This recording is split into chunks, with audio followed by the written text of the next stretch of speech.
دلی کا نام ہے. مردہ دل کیا خواب جیا کرتے ہیں؟ حاضرین محفل السلام علیکم.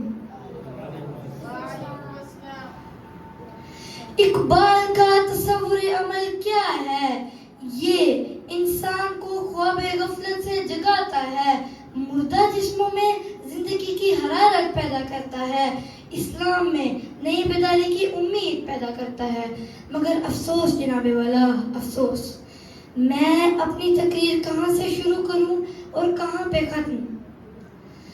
میں بے عملی کے ایک ایسے جہاں کا رہنے والا ہوں جہاں قدم قدم پر مظلوموں کے گھر نیلام ہوتے نظر آتے ہیں، عزتوں کو پامال کیا جاتا ہے.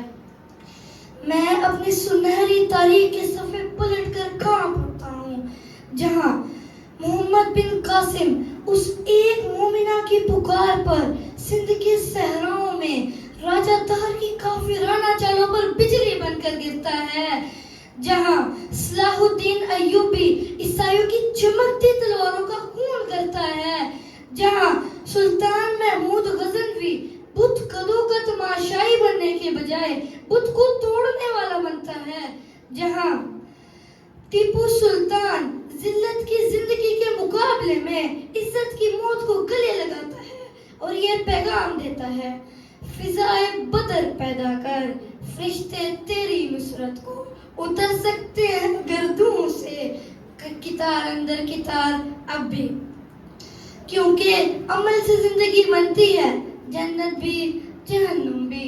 صدر محترم، بے عملی کی گہرائیوں میں گری اس مظلوم قوم کے چہرے پر ایک نظر ڈالیے.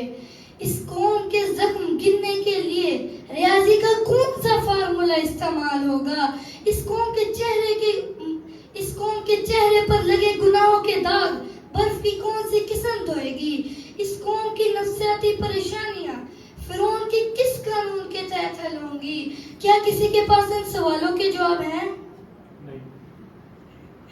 حضرات علی وقار، اب غیرت مسلم کو جوش میں آنا ہوگا، اب سوئی ہوئی قوم کو جگانا ہوگا.